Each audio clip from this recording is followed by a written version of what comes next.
Sanjay Ramchandra Mhatre, M.Com GDC आणि मला अकाउंट्समधला जवळजवळ 30 ते 32 वर्षाचा अनुभव आहे. मी फायनान्समध्ये डेप्युटी मॅनेजर म्हणून रिटायर झालेलो आहे. हाऊसिंग सोसायटीचं वेब सर्व्हर बनवता वेळी मला जे आवश्यक वाटलं त्याप्रमाणे सॉफ्टवेअर अत्यंत सोपं केलेलं आहे. कुठल्याही कॅल्क्युलेटरची सोबत न घेता आपण balance sheet, trial balance, profit and loss balance sheet सारखे अकाउंट विदाउट कॅल्क्युलेटरने आपण बनवू शकतो. तर आपण सुरुवातीला जाऊया. इथे सुरुवातीला हा फॉर्म आहे साइनिंग इनचा. तर इथे आपण एक सोसायटी घेऊया इथे जी लाईव्ह आहे सध्या या सॉफ्टवेअरनी.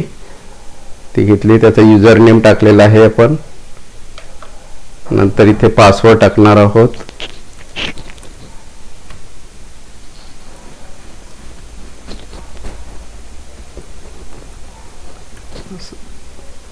आता आपण इथे साइनिंग इन केलेलं आहे आणि आता आपण पुढच्या फॉर्मला आलेलो आहोत. तर सुरुवातीची सोसायटी डिटेल्स, याच्यामध्ये बेसिक डिटेल्स हा फॉर्म आहे. इथे आपण संस्थेचं नाव भरायचं आहे. संस्थेचं नाव भरल्यानंतर इथे रजिस्ट्रेशन नंबर भरायचा आहे. नंतर इथे ॲड्रेस भरायचा आहे आणि ही माहिती सेव्ह झाल्यानंतर सेव्ह करायची आहे ही माहिती. नंतर आपल्याला पुढे मास्टर डेटामध्ये जायचं. कमिटी सध्या नंतर करणार आहोत, कारण मास्टर डेटामध्ये मेंबरची माहिती भरल्यानंतर आपल्याला कमिटी व्यवस्थित येणार आहे. तर इथे मास्टर डेटामध्ये चाललोय आपण. इथे हा GL कोड आहे. हा GL कोड, ह्याच्यामधून GL कोडमध्ये जातोय आपण.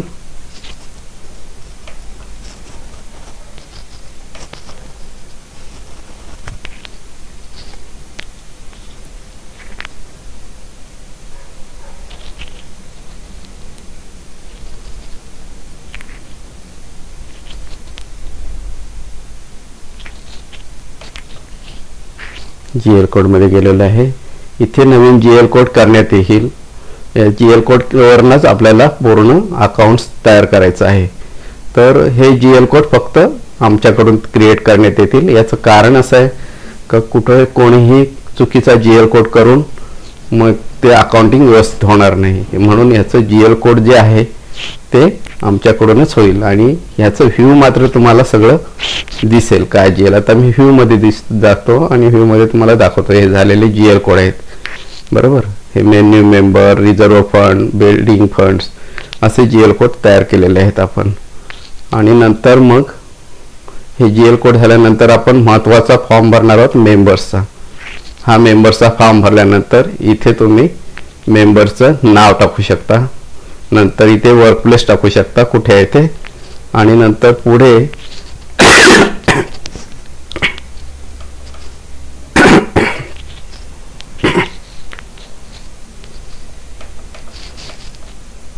इथे शेअरची अमाऊंट टाकायची आहे. जी सुरुवातीला शेअर्स घेतले त्याच्याकडनं, ज्या सभासदांकडनं ते शेअर्स घ्यायचे आहे. कधी रिसीट फाडली शेअरची ती रिसीट डेट टाकायची इथे. रिसीट नंबर टाकायचा इथे. नंतर सोसायटी हे ॲड्रेस आहे पुढे. हा ॲड्रेस कॉलम आहे. इथे ॲड्रेसमध्ये तुम्ही फ्लॅट नंबर टाकू शकता. सोसायटी जी असेल, जी फ्लॅट ज्या मेंबरच्या नावाने असेल तो इथे तुम्ही ॲड्रेस फ्लॅट नंबर टाकायचा आहे. पुढे महत्त्वाचं म्हणजे इथं मोबाईल नंबर हे टाकायचं, आपला मोबाईल नंबर टाकायचा आहे. मोबाईल नंबर अशासाठी का ह्याच्यानी मेंबरला मेसेज जाईल का एकदा का रिसीट त्याच्या नावाने फाडली का मग सॉरी इथे हा सुरुवातीला मोबाईल नंबर आहे. नंतर शेअरची अमाऊंट आहे, रिसीट डेट आहे, रिसीट नंबर आहे. हा मोबाईल नंबर अशासाठी काय मोबाईल आपण लिंक केलेला आहे का जेव्हा त्या मेंबरची रिसीट फाडली जाईल त्यावेळी त्या मेंबर्सला मेसेज जाईल का तुझे मेंटेनन्ससाठी किंवा इतर याच्यासाठी जेवढे पैशाची रिसीट फाडली गेली ते तुला हे आम्हाला मिळालेलं आहे आणि त्याची पोचपावती आहे. ह्या मोबाईल नंबर आपण अटॅच केला आहे. हे मोबाईल नंबर बऱ्याच वेळी आपल्याला नोटीस सोसायटीला जर एखाद्या सभासदाला नोटीस पाठवायची असेल किंवा आणखीन काही मेसेज पाठवायचा असेल तर आपण ह्याच्यामधून हा मोबाईल नंबर आपण यूज करतो. त्याच्यासाठी हा आवश्यक आहे की मोबाईल नंबर तुम्ही इथे टाकणं आवश्यक आहे. नंतर शेअर्सची अमाऊंट टाकणं आवश्यक आहे, रिसीट नंबर टाकणं आवश्यक आहे आणि डेट, शेअर्स कधी दिलं फाडलं ते करायचं आहे. हे फक्त 3 किंवा 4 कॉलम जर आपण भरले का ह्याच्यामधून हा फॉर्म सफिशियंट होता. आणि इथे महत्त्वाचं आहे डिफॉल्टर अमाऊंट. समजा एखादा वर्ष संपलं, समजा 31/3/2020 संपलं की त्या सभासदाची किती नावे थकबाकी आहे हे 0 असेल तर 0 लिहायची, जर थकबाकीदार तो असेल मार्चमध्ये तर ती अमाऊंट इथे टाकायची. नंतर पुढे आपल्याला त्याचं किती हे घेतो आपण मेंटेनन्स घेतो प्रत्येक फ्लॅट वाईज ती अमाऊंट इथे टाकायची. हे 2 अमाऊंट अशासाठी टाकायचे का ह्याच्यावरूनच आपल्याला डिफॉल्टर लिस्ट तयार होणार आहे. ही डिफॉल्टर लिस्ट तयार झाल्यानंतर आपल्याला कोण कोण डिफॉल्टर आहेत, कोणी किती पैसे भरले याचं डिफॉल्टर लिस्टमधून पूर्ण इयर वाईज माहिती मिळणार आहे, म्हणजे सभासद वाईज, आणि ती पूर्ण इयर वाईज माहिती मिळणार आहे आपल्याला. तर हे महत्त्वाचं 2 पार्ट आहेत. हे भरल्यानंतर ही माहिती आपल्याला सेव्ह करायची आहे. आता हे बँक नेम वगैरे दिले, अकाउंट नंबर, हे आपल्याला पुढे कधी लागले समजा त्याचं बँक नेम वगैरे अकाउंट नंबर तर आपल्याला ती भरायची आहे, पण सध्या ते आवश्यक नाही. हे तर हे 3 ते 4 कॉलम्स जे सांगितले आता ते भरले की तुमचा फॉर्म हा पूर्ण होतो. हा भरल्यानंतर आपण पुढे जाणार आहोत वेंडर. आता हा वेंडर जो आहे तर वेंडर तसं आवश्यकता लागत नाही. वेंडर आपल्याला व्हाउचरला फक्त टाकावं लागतात. आपण जरी नाही क्रिएट केलं वेंडरचं तरी चालू शकतो. पुढचं जाणार आहोत. हे जर एकदा मेंबरची यादी भरली की पुढे आपण मग कमिटीची माहिती भरणार आहोत. ही जी कमिटी आहे ही सोसायटी डिटेल्समध्ये ही कमिटी, ह्याच्यामध्ये आपण कमिटीचे ॲड रो करायचं. इथे ॲड रो केला की इथे नाव टाकायचं आणि मग नाव टाकल्यानंतर इथे आपण समजा नाव टाकलं, एखादं नाव टाकून बघूया. हा टाकला, हा घेतला आपण, हा घेतला काही तर हे टाकणार आहोत आपण, त्याचं पद कुठलं आहे ते हे इथं ऑटोमॅटिक हे येतो आपल्याला, म्हणजे जास्त नावं टाईप करायची गरज नाही आपल्याला. ते टाकल्यानंतर असे प्रत्येकाचे सेक्रेटरी कोण आहेत, व्हाईस प्रेसिडेंट कोण आहेत, किंवा ट्रेझर कोण आहेत, किंवा कमिटी मेंबर कोण आहेत, हे आपल्याला इथे ॲड करून जे संचालक मंडळातले वरची जी लोक आहेत त्यांचा आपण इथे डेटा भरणार आहोत. आणि हे सेव्ह झाल्यानंतर सर्व कमिटी संचालक मंडळाची यादी आपल्याला मिळणार आहे. हे झाल्यानंतर पुढचं जातो आपण ट्रान्झॅक्शनमध्ये. ट्रान्झॅक्शनमध्ये महत्त्वाचा पार्ट हा रिसीट्स आहे. इथे आपण रिसीटमध्ये जाणार आहोत. रिसीटमध्ये गेल्यानंतर इथं सिस्टीम डेट टाकते. ॲक्च्युली कसं केलेलं आहे का ही ज्या तारखेला आलं त्याच तारखेला रिसीट फाडली जाईल, पण समजा आपल्याला पाठीमागची एखादी रिसीट डेट वगैरे फाडायची असेल किंवा कसं असेल तर इथे आपण इथे क्लिक करून इथे जायचं आहे. पाठीमागचं समजा 19चा डेटा असेल तर 19 करायचं, 18 करायचं, जे लाईव्ह करायचं आहे ते आपल्याला इथे करायचं आहे आणि इथे मंथ सिलेक्ट करायचं आहे. हा मंथ सिलेक्ट केल्यानंतर त्याची डेट सिलेक्ट करायची आहे. हे सिलेक्ट केल्यानंतर इथे डेट येतो ऑटोमॅटिक, पण ह्या पद्धतीनेच तुम्ही ती डेट टाकायची आहे, कारण ही सिस्टीम जनरेटेड डेट असल्यामुळे ती डेट तिथे त्या पद्धतीने येणं आवश्यक आहे. नंतर इथे रिसीट नंबर आहे. ही रिसीट नंबर जर तुमचं जुनं ओल्ड रेकॉर्ड तुम्हाला लाईव्ह करायचं असेल तर इथं तुम्ही रिसीट नंबर टाकू शकता. अदरवाईज एकदा डेटा फिक्स झाला की तुम्हाला सिस्टीमच इथं ॲपमधून तुम्हाला रिसीट नंबर देणार आहे.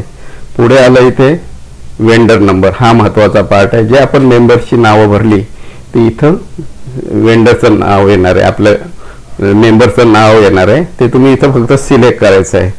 सिलेक्ट केल्यानंतर त्याचा ॲड्रेस वगैरे सगळं इथे येणार आहे. नंतर इथं ॲड रोमध्ये तुम्ही जायचं आहे. ॲड रोमध्ये कशाचे पैसे भरले ते तुम्ही नुसतं एक शब्द टाईप करायचा का न्यू मेंबर आहे का काय आहे. तर तुम्ही इथं न्यू मेंबर भरलं तर न्यू मेंबर किंवा मेंटेनन्स भरल्यास पुढे दाखवत पुढं मेंटेनन्स कुठलाही याच्यामध्ये जीएल कोड क्रिएट केलेले आहेत. जे जीएल कोड तुम्हाला आवश्यक आहे ते सर्व जीएल कोड याच्यामध्ये टाकलेले आहेत. हे टाकायचं आणि इथे अमाऊंट टाकायची. परत आणखी एकाच रिसीटमध्ये जर 2 वेळा 3 वेळा जर वेगवेगळ्या चार्जेस प्रकारचे पैसे घेतले असेल तर परत ॲड करायचं, इथे परत ॲड होऊन जाणार. ठीक आहे, म्हणजे समजा तिन्ही मिळून त्याचे 1000 रुपये असेल तर इथं टोटल येईल खाली 1000 रुपये टोटल येईल. हे संपलं रिसीट. नंतर ही सेव्ह करायची आहे रिसीट. सेव्ह केले की सेव्ह होऊन जाईल. इथं सेव्ह करायचे. आणि नंतर मग तुम्हाला समजा ही बघायची असेल व्ह्यू, तर इथं व्ह्यू आहे बघा, ही व्ह्यू आहे. तर व्ह्यू ऑल केलं की तुम्ही जेवढ्या मारलेल्या रिसीट आहेत त्या इथं दिसतील. बरोबर. ह्या रिसीट दिल्यानंतर मग हा महत्त्वाचा पार्ट आहे म्हणून जास्त सांगतोय. हे झाल्यानंतर तुम्ही इथे डाउनलोड पण करू शकता. रिसीट जेवढ्या झालेल्या आहेत तेवढ्या डाउनलोड टाकायचं. डाउनलोडसाठी फक्त तुम्हाला कुठल्या डेटच्या रिसीट डाउनलोड पाहिजे, डाउनलोडसाठी तुम्ही हा पिरियड टाकायचा. तुम्हाला एका पानावर 3 जर रिसीट बसवायचे असेल तर 3, 2 बसवायचे असतील तर 2, A4 साईजमध्ये 1 बसवायचे असेल तर 1. या डाउनलोड रिसीट याच्यामध्ये होऊ शकतात. पुढे नंतर मग ट्रान्झॅक्शनमधला महत्त्वाचा पार्ट आला व्हाउचर्स.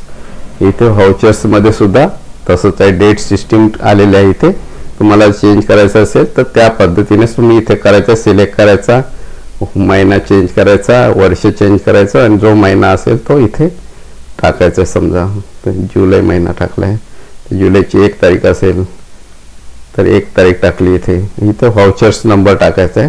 व्हाउचर्स नंबर तुमची जर जुनी जर सोसायटी लाईव्ह करायचं असेल तर जो व्हाउचर्स नंबर आहे तो इथे टाकायचा आहे. नंतर आला इथे वेंडर.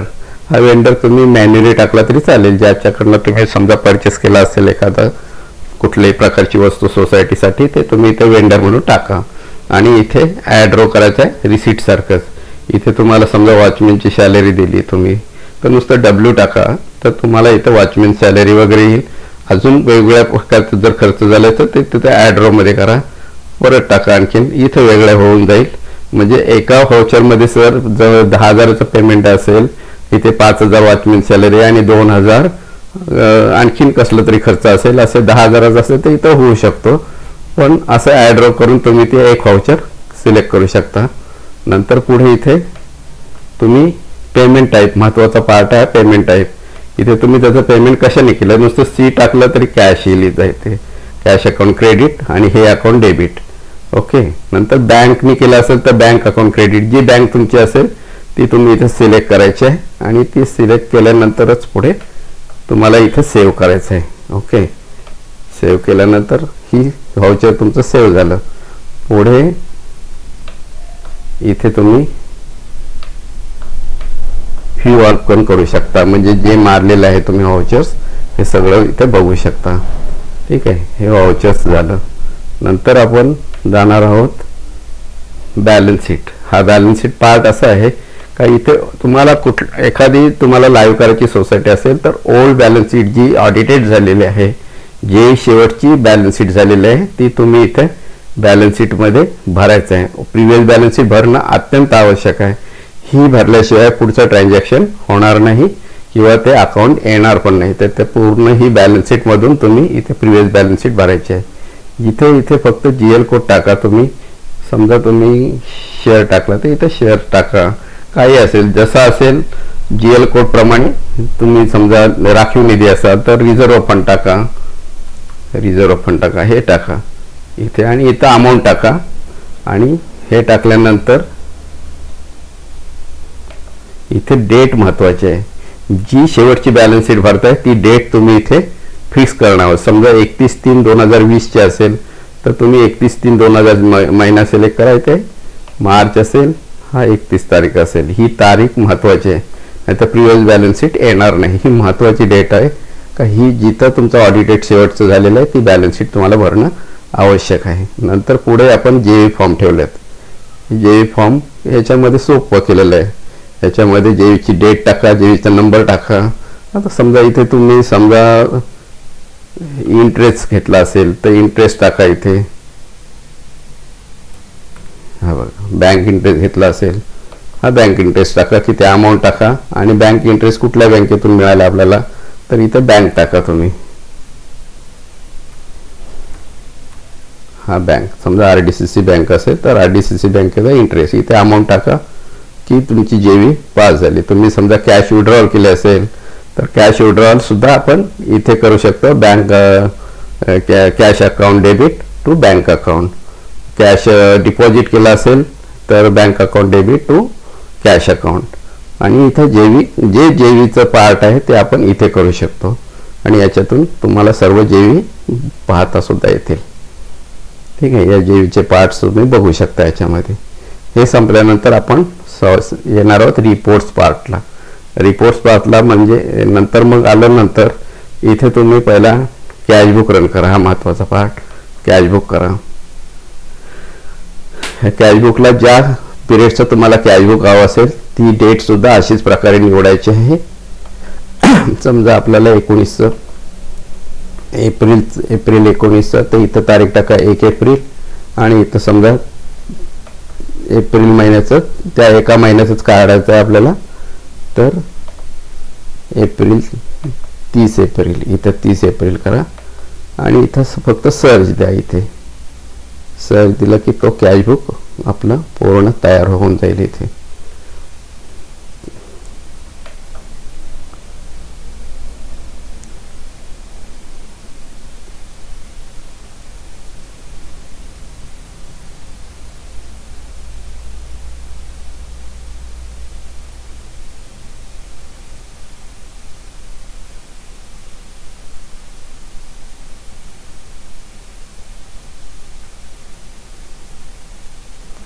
हा कॅशबुक पूर्ण झाला बघा. इथे पिरियड आला, सोसायटी संस्थेचं नाव आलं, रजिस्ट्रेशन नंबर भूखंड आलं आणि हा एप्रिल टू 1 एप्रिल ते 30 एप्रिलचा कॅशबुक तयार झाला.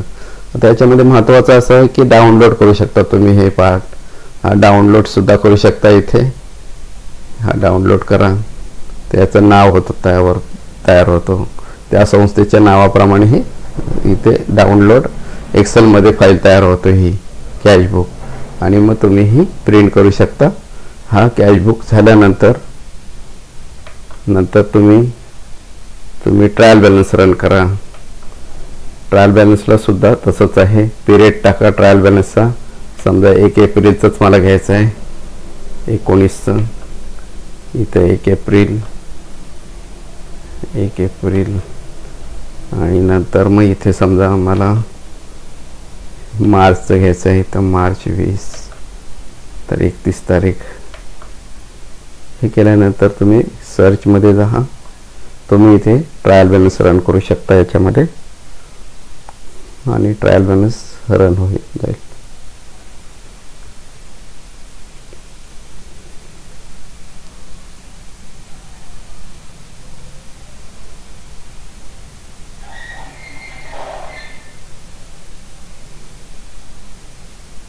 हा ट्रायल बॅलन्स रन झाला बरोबर.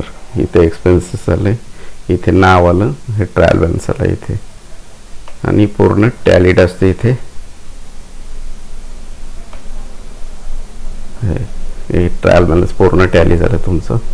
ह्याच्यामध्ये सर्व एक्सपेंडिचर या बाजूला, इन्कम ह्या बाजूला आलेला आहे. रिपोर्ट्समध्ये ट्रायल बॅलन्स संपल्यानंतर प्रॉफिट अँड लॉस सुद्धा तशाच प्रकारचे करू शकता तुम्ही.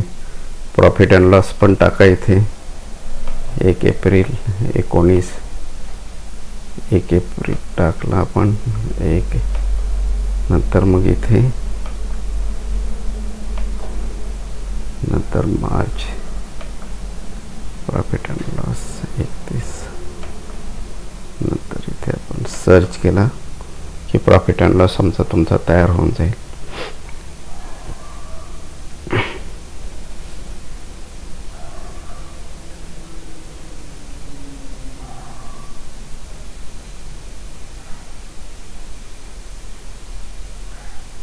हा प्रॉफिट अँड लॉस तुमचा तयार झालेला आहे. इथे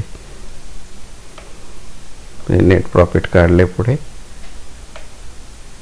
हा नेट प्रॉफिट अँड लॉस बरोबर. आता इथे या संस्थेचा लॉस होता तिथे लॉस म्हणून आले, प्रॉफिट असेल तर नेट प्रॉफिट इथे येतो आपल्याला. नंतर रिपोर्टचा महत्त्वाचा पार्ट आला हा बॅलन्स शीट. पण तसंच आहे, बॅलन्स शीट सुद्धा तुम्ही इथून रन करू शकता. तर हे करण्याच्या ऐवजी जर इयरली रिपोर्ट केलं तर इयरली रिपोर्टमध्ये सर्व येऊन जाईल तुमचं. इयरली रिपोर्टमध्ये असं ठेवलं आहे का PDF पूर्ण तयार होऊन जाईल.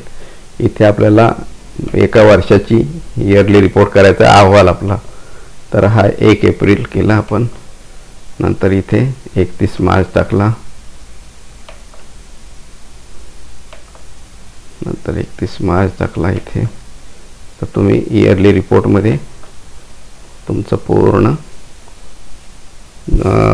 Trial balance, profit and loss, balance sheet, पूर्ण संस्थेचं नाव, संस्थेची कमिटी, ऑडिटर, पुन्हा प्रॉफिट कॅल्क्युलेशन्स, प्रॉफिट बॅकरेशन्स, हे रिपोर्ट्स तयार होतील. आपण बघूया तयार झाल्यावर.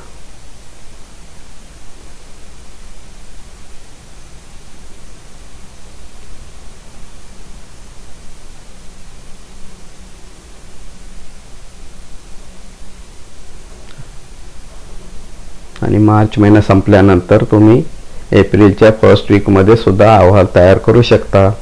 कुठल्याही मिस्टेक न होता, कुठलंही चुकीचं हे न होता तुम्ही अहवाल तयार करू शकता का अहवाल प्रिंट करू शकता. आता आपण अहवाल बघणार आहोत. याची पूर्ण PDF फाईल तयार होतं. इयरली रिपोर्ट जो आहे तो PDF तयार होतो आणि ह्या PDF मधून तुम्ही डायरेक्ट प्रिंटला देऊ शकता. याचं सेव्ह पण करू शकता तुम्ही, डाउनलोड करून एका फोल्डरमध्ये ठेवू शकता. हे बघा, आता हे PDF तयार झालेली आहे याची. तर तुम्हाला हे दाखवत आहे बघा. हे बघा, संस्थेचं नाव आलं इथे, नंतर संचालक मंडळाचं आलं इथे, नंतर देरीज पत्रक आले. हे पूर्ण PDF तयार होतो. हे आल्यानंतर तुम्ही प्रॉफिट अँड लॉस आला, नफा तोटा पत्रक आला, नंतर हा ताळेबंद पत्रक नमुनामध्ये आलेला आहे. आणि इथं पुन्हा हे नफा विभागणी आपल्याला करायचा आहे, तो फॉर्म दिलेला आहे. इथे नफा विभागणी करून आपण नफ्याची विभागणी इथे देऊ शकतो. नंतर पुढचा आहे तो इंटरनल ऑडिट, जर कोणी ज्याने केलं असेल त्याचं नाव आपल्याला ऑटोमॅटिक इथे येणार आहे इथे. ठीक आहे. इथे इयरली रिपोर्टमध्ये तुम्ही कुठले trial balance, profit and loss separate न रन करता याच्यातून सुद्धा आपण डायरेक्ट तयार करू शकतो. 3-4 प्रकारचे अकाउंट्स, म्हणजे trial balance, profit and loss आणि बॅलन्स शीट असं, आणि नफा विभागणी वगैरे, हे सर्व आपण एका रिपोर्ट्समधून, इयरली रिपोर्ट्स जो दिलेला आहे त्याच्यामधून तुम्ही करू शकता. पुढचा आला मंथली, GL मंथली. याच्यामध्ये GL मंथली रिपोर्टमध्ये तुम्हाला वर्षभराचे पूर्ण एक्सपेंडिचर कसे झाले, काय कुठले आले ते आपण रन करून बघूया. आपण सुद्धा इथे 1 वर्षाचे घेणार आहोत. समजा 1 एप्रिल घेतलं, हा एप्रिल घेतलं, नंतर इथे 31 मार्च टाकलं. कधी पण डेट ही आहे ना, ह्या सिस्टीमनुसारच अशी टाकायची आहे. एवढं फक्त लक्षात ठेवा, आपल्या हाताने करायचं नाही तिथे. तर इथे आपण ही घेतलेली आहे GL रिपोर्ट. हे GL रिपोर्ट रन होईल आणि ह्याचा रिपोर्ट कसा तयार होतो तो आपण बघूया. ह्याच्यामध्ये पूर्ण सर्व एक्सपेंडिचर मंथ वाईज येतात. वर महिने असतात, खाली एक्सपेंडिचरचे कोड असतात. त्या कोडप्रमाणे त्या कुठल्या महिन्यात किती खर्च झाला जो आपल्याला लागतो मीटिंगला देण्यासाठी किंवा मीटिंगला सँक्शन करण्यासाठी, हा आपला रिपोर्ट तयार होते बघा इथे. आता ह्यांचं ट्रान्झॅक्शन ॲक्च्युली नोव्हेंबरपासून जानेवारीपासून स्टार्ट झालं म्हणून असं आलेलं आहे. तर हे पूर्ण हे रिपोर्ट्स त्यांचं हे असं तयार होतं. याच्यामध्ये ही नवीन सोसायटी असल्यामुळे हे असं झालं, नाही तर पूर्ण हे भरलेलं असतं. इथे तुम्ही बघू शकता, इथे याच्यामध्ये हे अकाउंटेड आले सगळे एक्सपेंडिचरचे, स्टेशनरी, हे सगळे अकाउंटेड आलेत बरोबर. आणि पुढे हे बघा सगळे अकाउंट आलेत त्यांचा एक्सपेंडिचर. आणि इथे पूर्ण वर काय आलेत तर महिने आलेले आहेत. हे बघा महिने आलेले आहेत इथे.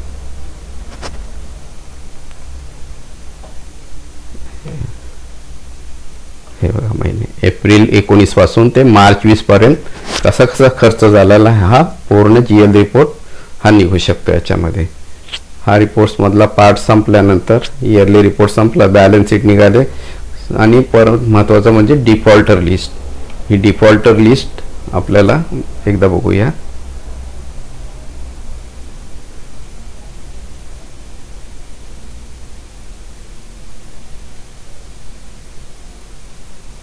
ही बघा डिफॉल्टर लिस्ट न रन होता डिफॉल्टर लिस्ट ही तयार झालेली आहे. आजच्या तारखेपर्यंत डिफॉल्टर लिस्ट तयार झाली इथं. 31/3 आजच्या डेटला काय होती ती डिफॉल्टर लिस्ट तयार झालेली आहे पूर्ण याच्यामध्ये.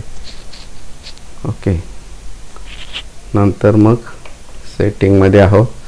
हा सेटिंगमध्ये आपला पार्ट नाही आहे, पण हा मोबाईल युजर जो ॲप वापरणार आहे त्यांच्यासाठी मोबाईल युजरचा आम्ही नंबर देऊ शकतो का त्याला पासवर्ड देऊ शकतो. पेमेंट टाईप हे जेवढ्या बँका आहेत त्या बँका तुम्ही सेटिंग करायचे तिथे.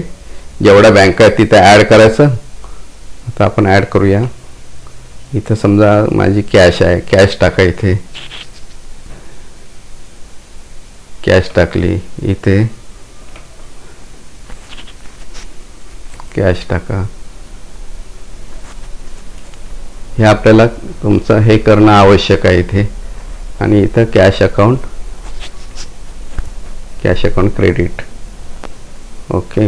नंतर मग इथे समजा बँका असतील त्या बँकासुद्धा तुम्ही असे सिलेक्ट करायच्यात आणि ह्या सेव्ह करायच्या. कारण वेगवेगळ्या सोसायटीने वेगवेगळ्या बँकांचे अकाउंट्स असतात, म्हणून हे आपल्याला सेट करणं फार आवश्यक असतं. ठीक आहे. नंतर मग पेमेंट टाईप झाल्यानंतर हे अदर सेटिंग आपल्याकडचा पार्ट नाही, तो आम्हाला त्याचा बॅकअप ठेवण्यासाठी आम्ही तयार केलेला आहे. अशा प्रकारे हे अत्यंत सोपं, कुठले कॅल्क्युलेटर यूज न करता सुद्धा तुम्हाला मी आता सर्व प्रकारचे रिपोर्ट सोसायटीचे दाखवलेले आहेत. ह्याच्यामध्ये कुठल्याही प्रकारची अडचण आल्यास आम्ही आमचं हेल्पलाईन नंबर आपल्याला दिलेला आहे, त्याच्यावर कॉल करून कुठल्याही प्रकारची शंका तुम्ही विचारू शकता. आणि तुम्ही तुमची सोसायटी जस्ट 2 ह्याच्यामध्ये तुम्ही लाईव्ह करू शकता. एक फक्त मेंबरची लिस्ट भरायची आणि दुसरी फक्त प्रिव्हियस इयरची बॅलन्स शीट भरायची. हे भरल्यानंतर ताबडतोब तुमची संस्था तुमची पूर्ण अकाउंट्स तयार करण्यासाठी होऊ शकतं. आणि हे सर्व सॉफ्टवेअर जे आहे याचा चार्जेस जो आहे त्याचं चार्जेसवर तुम्हाला जर हे पडले असेल काय चार्जेस आहे, तर आम्ही चार्जेस अत्यंत कमी ठेवलेलं आहे. कारण हे सॉफ्टवेअर बेसिस असल्यामुळं कुठलंही याच्यामध्ये हे नसल्यामुळे याचं सॉफ्टवेअर खूप चार्जेस कमी ठेवलेले आहेत. जर तुम्ही कुठले ऑडिटर असाल आणि तुमच्याकडे भरपूर संस्था असतील तर तुम्हाला फक्त जे मेंबर्स एका संस्थेचे आहेत त्या मेंबर्सला मल्टिप्लाय 30 रुपये असा फक्त चार्जेस 30 रुपयाचा ठेवलेला आहे.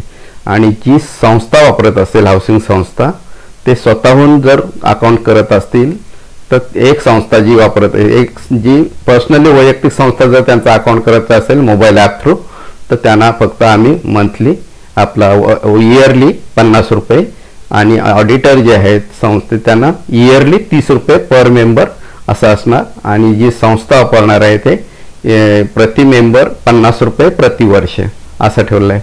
हा सुद्धा चार्जेस का ठेवलेला आहे तर ह्याचा आम्हाला सर्व्हर विकत घ्यायला लागलं. सर्व्हरचं आम्हाला भाडं भरावं लागतं. जे मेसेज जाणार असतं त्या मेसेजसुद्धा आम्हाला त्याचा खर्च घेतला जातो. म्हणून हे 50 आणि 30 रुपये ठेवले. याच्यापेक्षा सुद्धा आपल्याला कमी करता आलं असतं, पण हे सर्व्हरचा चार्जेस आणि हा मेसेजचा चार्जेस असल्यामुळे हे आम्हाला 50 आणि 30 रुपयामध्ये ठेवलेलं आहे. नमस्कार. आणखी जर आपल्याला आणखी अधिक माहिती पाहिजे असेल तर प्लीज कॉन्टॅक्ट करा आणि आपली संस्था लाईव्ह करा. थँक्यू.